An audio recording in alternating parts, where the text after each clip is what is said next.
चलिए सीधा शुरू करते हैं। आज के इस विश्लेषण में हम ये डिकोड करने वाले हैं कि कैसे छोटी छोटी साइकोलॉजिकल थ्रिलर फिल्में हमारे अंदर एक गहरा अजीब सा खौफ पैदा कर देती हैं। मतलब हम उन तकनीकों और नैरेटिव स्टाइल्स को समझेंगे जो सिर्फ कुछ ही मिनटों की फुटेज से हमारे दिमाग के सबसे डार्क हिस्सों को ट्रिगर कर देती हैं। तो बिना किसी देरी के तैयार हो जाइए।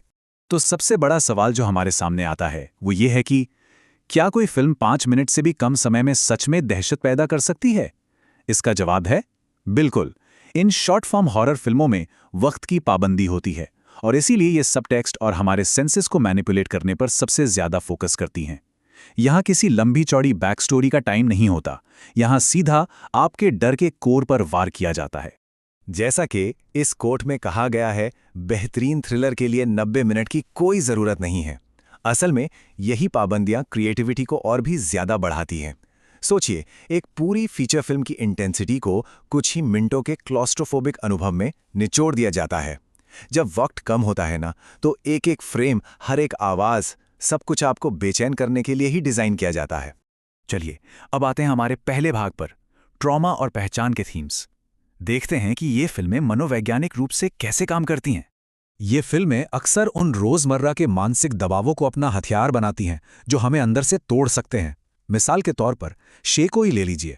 इसमें एक म्यूजिक स्टूडेंट के खुद को साबित करने के जुनून और उसके सेल्फ डाउट को एक खौफनाक मॉन्स्टर का रूप दे दिया गया है। वहीं टाइट में पोस्टनेटल ट्रॉमा और टूटते रिश्तों को बहुत ही डिस्टर्बिंग तरीके से दिखाया गया है। और गेट रेडी विथ मी, इसमें वायरल होने की उस खतरनाक लत को दिखाया गया है जहां एक मेकअप ट्यूटोरियल देखते देखते एक सुसाइड वीडियो में बदल जाता है। मतलब असली डर हमारी आम जिंदगी की जद्दोजहद से ही तो निकल कर आता है। अब अगर राजनीतिक अति यथार्थवाद यानी पॉलिटिकल सरियलिज्म की बात करें तो किलिंग बोरिस जॉनसन और C8 Say It जैसी फिल्में दुख, विरोध और रेशियल प्रोफाइलिंग जैसे गंभीर विषयों को सिर्फ एक कहानी आगे बढ़ाने वाले टूल की तरह इस्तेमाल करती हैं। ये फिल्में किसी भी विचारधारा का पक्ष नहीं लेती। किलिंग बोरिस जॉनसन में एक इंसान का दुख और गुस्सा रियलिटी और पैरानोया के बीच की लकीर को ही मिटा देता है, और C8 Say It में एक एक्टर को आतंकवादी का रोल मिलता है जो आगे चलकर असल जिंदगी की एक भयानक गलतफहमी में बदल जाता है। रियलिटी को एक खौफनाक सपने में बदलने का यह बहुत ही असरदार तरीका है।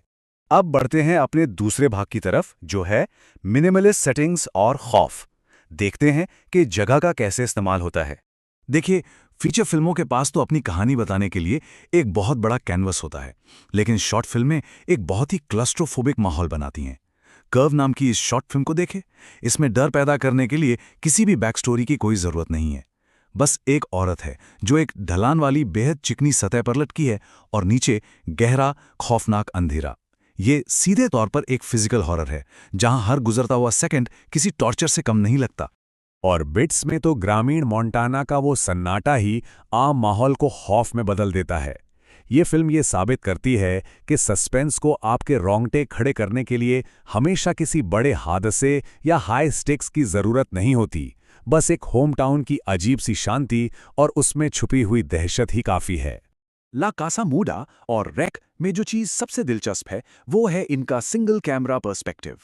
ला कासा मूडा का वो वन कंटिन्यूस टेक जहां कैमरा एक पल के लिए भी कट नहीं होता, और रैक का रेस्ट्रिक्टेड फाउंड फुटेज स्टाइल, ये तकनीकें हमें पूरी तरह से उस जगह में फंसा देती हैं। ऐसा लगता है जैसे हम खुद उस क्वारंटाइन की गई बिल्डिंग या उस सन्नाटे से भरे घर के अंदर कैद हो गए हैं। हमारा तीसरा भाग है सस्पेंस की आवाज। असल में जो हमें नहीं दिखता वो कई बार दिखने वाली चीजों से ज्यादा डरावना होता है। क्लोज्ड कैप्शंस कैसे हमारे इमोशंस को गाइड करते हैं, इसका ये एक बहुत ही शानदार उदाहरण है। ये सिर्फ आवाज का कोई नॉर्मल डिस्क्रिप्शन नहीं है। खास तौर पर जो लोग सुन नहीं सकते उनके लिए एक कैप्शन एक अजीब सी बेचैनी पैदा कर देता है। ये एक ब्रिज का काम करता है जो हमें बताता है कि माहौल में कुछ तो बहुत ही गलत और खतरनाक छिपा हुआ है। और उसी तरह अनसेटलिंग ऑडियो डिस्टॉर्शंस जैसे टेक्स्ट डिस्क्रिप्शंस जो आवाज़ें कैमरे पर नहीं हैं, उनके बारे में बताकर कहानी के स्पेस को और बड़ा कर देते हैं। जब आपको पता ही ना हो कि ये अजीब सी डिस्टर्ब करने वाली आवाज़ कहाँ से आ रही है, तो आप खुद ब खुद किसी अनदेखे खतरे का इंतज़ार करने लगते हैं। है ना कमाल की तकनीक? आवाज़ से हमारी उम्मीदों को कैसे तोड़ा जा सकता है, इसका सबसे बेहतरीन उदाहरण है analogue horror series Hollow Birds. इसमें एक डायनासोर अपने शिकार का पीछा कर रहा है, लेकिन असली खौफ उस डायनासोर में नहीं बल्कि उसकी आवाज़ में है। वहां किसी जानवर के घुर्राने की आवाज नहीं है, बल्कि कंक्रीट या पत्थरों के घिसने जैसी आवाज आती है। एक ऐसी आवाज जो बिल्कुल भी बायोलॉजिकल नहीं है। ये तरीका डर को कई गुना बढ़ा देता है। प्ले मी में एक पुरानी कैसेट टेप का खौफ, या फिर सुपरनैचुरल ताकतों की वो डीप वाइब्रेशन, ये ऐसी चीजें हैं जो आपको एक मिस्ट्री में खींच लेती हैं। ये अजीब सी आवाजें पहले आपका ध्यान अपनी तरफ खींचती हैं और फिर अचानक से आपको एक बहुत ही भयानक सच के सामने खड़ा कर देती हैं।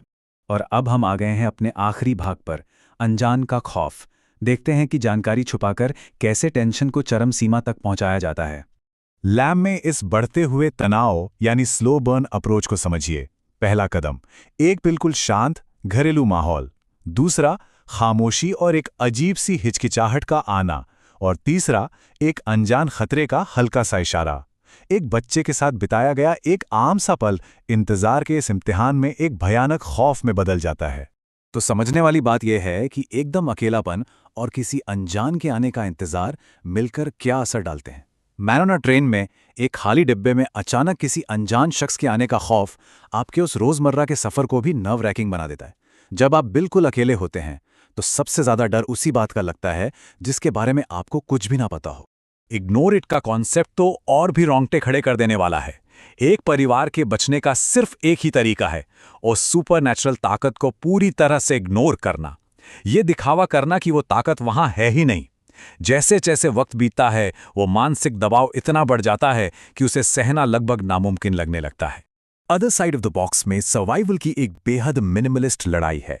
एक मामूली सा बॉक्स इतना ज्यादा खौफनाक बन जाता है जब ये नियम बता दिया जाता है कि अगर आपने बॉक्स से नजरें हटाई तो आपकी मौत पक्की है। ये सिंपल सा रूल एक ऐसी सिचुएशन बना देता है जहां एक पल के लिए भी पलक झपकाना खतरे से खाली नहीं है। और हाँ, द चेयर को भी नहीं भूल सकते, जहां एक साधारण सी एंटीक कुर्सी में एक डार्क प्रेजेंस को महसूस किया जाता है। वैसे तो कुर्सियां डरावनी नहीं होती, है ना, थोड़ा मजाकिया भी लगता है, लेकिन इसमें जिस तरह से मनोवैज्ञानिक सवालों और एक हॉन्टेड कुर्सी को मिलाया गया है वो आपको आखिर तक सस्पेंस में रखता है। तो इस विश्लेषण को हम एक सवाल के साथ खत्म करते हैं। असल में ज्यादा डरावना क्या है? वो मॉन्स्टर जो स्क्रीन पर आपके सामने है, या वो विशाल गहरा अंधेरा जहां हमारा दिमाग खुद अपनी डरावनी कहानियां गढ़ लेता है? ये शॉर्ट फिल्में हमारी इन्हीं कमजोरियों को उजागर करती हैं और ये साबित करती हैं कि जो नहीं दिखता उसका खौफ सबसे ज्यादा होता है। इस बारे में जरूर सोचिएगा।